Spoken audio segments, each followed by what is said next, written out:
people need to get away from and stop focusing on the actual payout percentage itself. You should look at the dollar amount that you're making on a monthly basis. Because if you're spending 80% of your time with new business development, you'll end up making more money.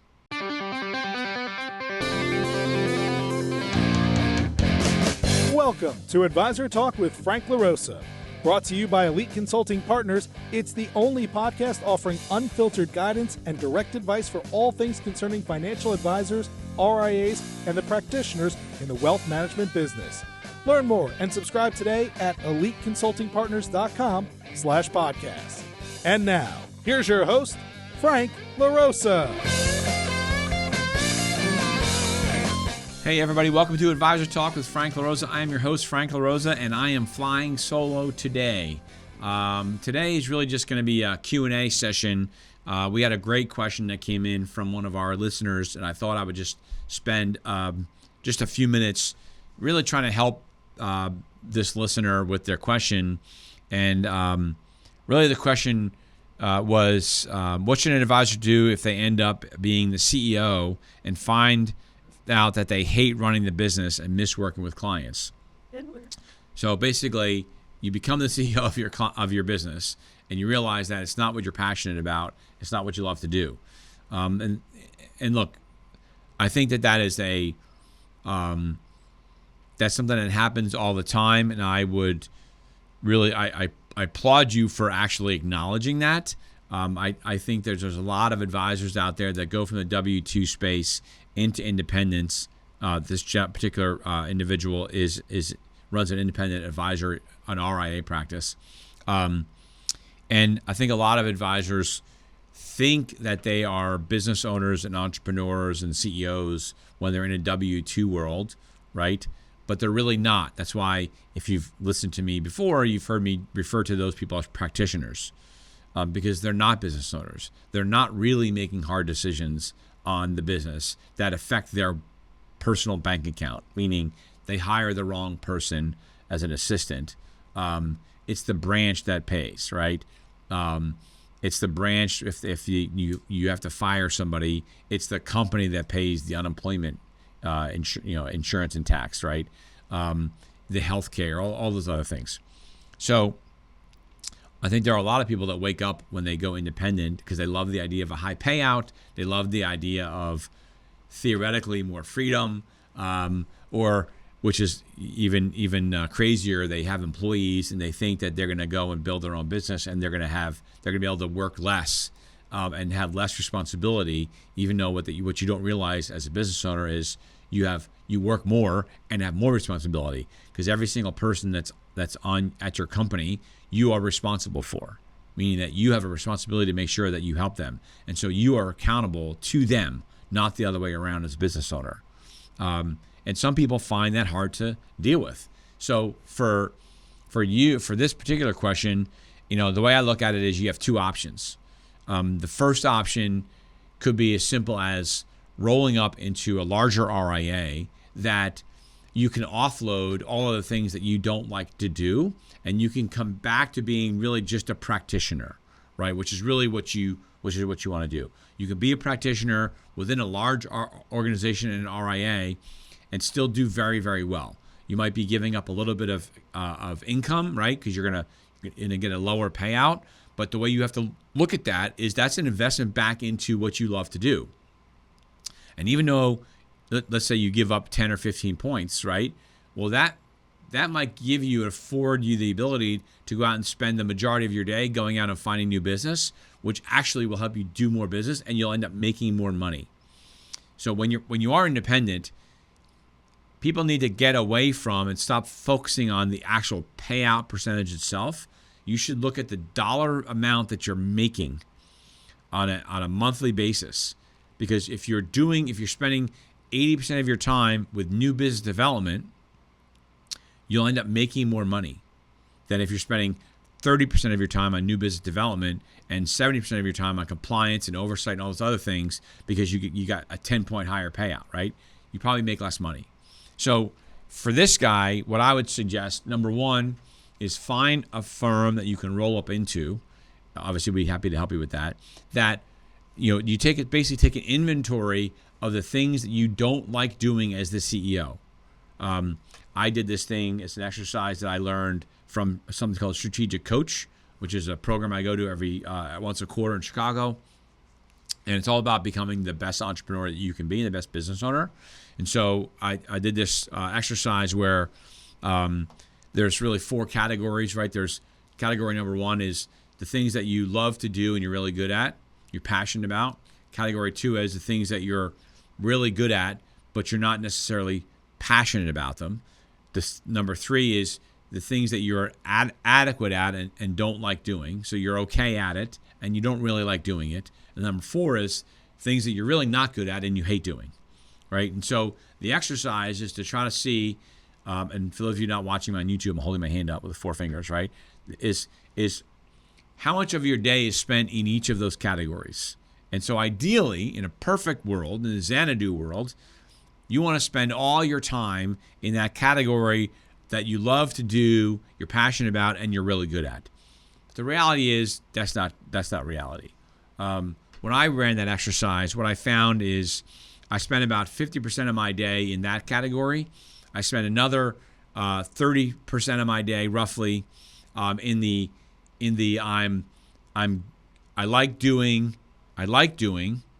and I'm good at it, right?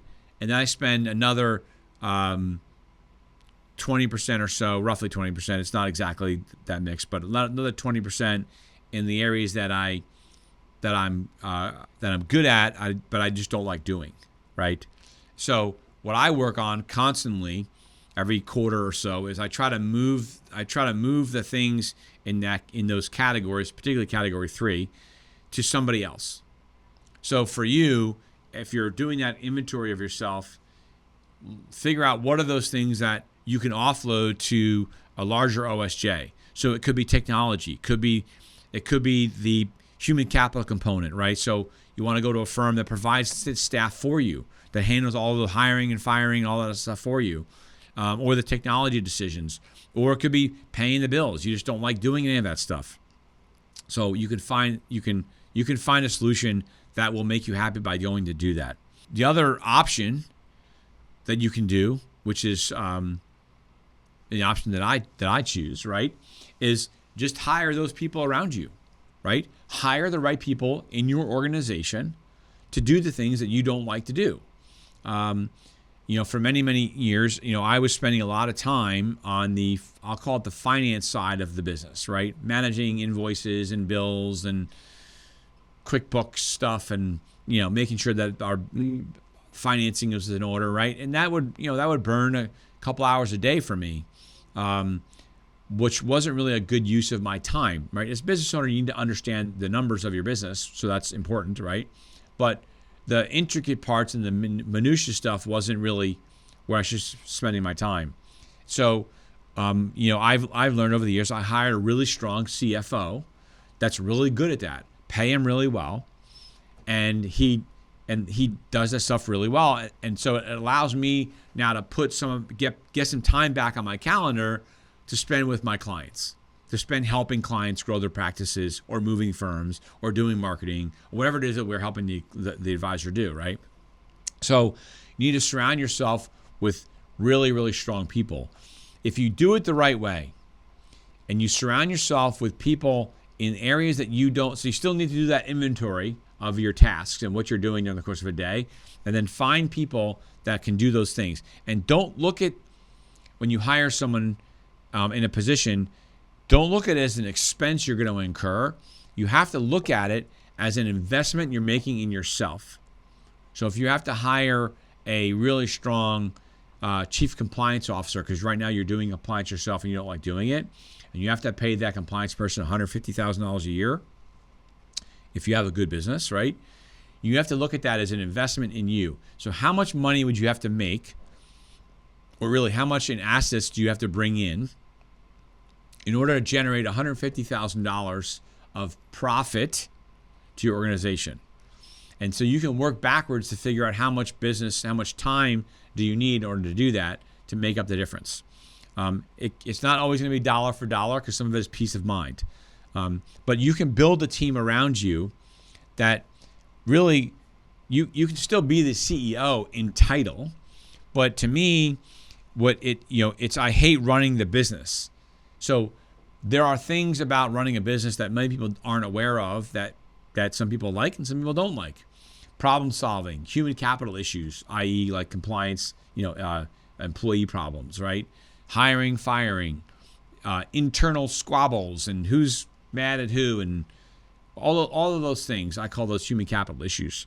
For me, I'm good at solving those problems. I just don't like doing it, right? So I have somebody on my team that is good at solving those problems and enjoys having those conversations.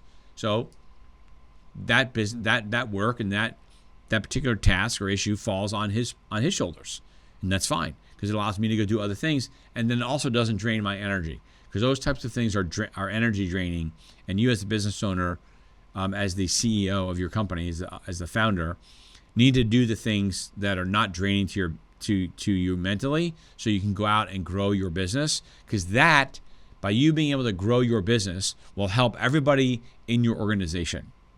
So in my opinion, this is another suggestion that you should look into. So there's a book written by Dan Sullivan, and it's called Who Not How, and it's all about surrounding yourself with the right people that are passionate about those things that you're not passionate about, because you will find people that are passionate about dealing with human capital drama, right? Or you will find someone that's passionate about QuickBooks and finance and balance sheets and P&Ls and all that other stuff. You will find people that are passionate about that. You'll find someone that's passionate about compliance. I've been doing this a long time, and there are a lot of compliance people that are really passionate, maybe sometimes overly passionate, but passionate about compliance. And so you can find those people. You just have to be willing to make the investment. Notice I said investment, not expense. Make the investment in those people for your benefit and the organization's benefit. And I think if you do that, you will be in a much, much better place. I work with advisors a lot of times, and they talk to me about wanting to retire. They're at a wirehouse firm, like, yeah, I think I'm going to retire soon. And I ask them, is it because they've lost their passion for doing what they're doing, or is it that they just don't like working for the firm that they're working for? Because, and they typically will say, well, I really don't like it. No, I love working with my clients. Okay, so what if we were able to find you a better environment that you can be in, that you enjoyed coming to the office every day and got to continue to work with your clients? Would you still want to retire? And almost 9 times out of 10, the answer is, yeah, I probably wouldn't want to retire. Okay, then let's find that for you. And this is no different. You just need to find the right solution that solves the issues that you're struggling with about why you don't like being the CEO, right? Because the CEO being the CEO is just a title, right? CEO is just a title. What you're trying to say is there are things about being a business owner and operator I don't like. So you just have to identify what those things are and then fill the gaps with people that do those things, or simply consolidate your firm. And I'm not saying sell it. I'm not saying you have to sell it. What I'm saying is roll up into a larger organization that will be able to check all those boxes for you, and you can get back to doing what you love to do the most, and that is, working with advisors. Because within Dan Sullivan, so if you follow Dan Sullivan and something called Strategic Coach, it's all about your unique ability. It's all about you should be focused on doing the thing that you love to do the most, that you're most passionate about, that you're good at. That's your unique ability. And so for this particular advisor, he misses working with clients, which means that tells me, just by that comment, he's spending way too much time out, disengaged from his clients on operator stuff. So he needs to find a really strong operator. And if he's got a small business, maybe the first thing you do is you hire a chief operating officer, right? Or a really strong administrative assistant that can do a lot of the other things. You'd be surprised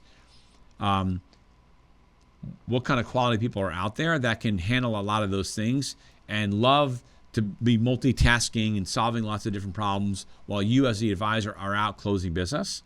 So that would be my advice to that individual. Honestly, this is the kind of advice that I have these types of conversations with my coaching clients. If you're interested in learning more about that, happy to talk to somebody about that and what we can do for them. We really do a lot of strategy sessions and a lot of calls on different types of topics. They're all very customizable programs. So, but this is the kind of stuff that we talk about.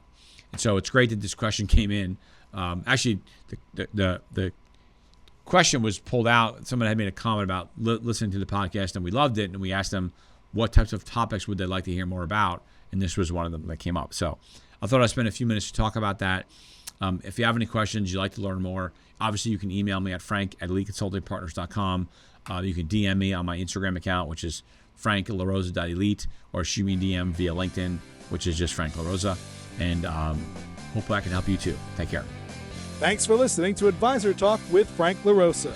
If you're looking for more advice or solutions on any topics in the financial services industry, or you just want to subscribe to our podcast, head on over to eliteconsultingpartners.com/podcasts.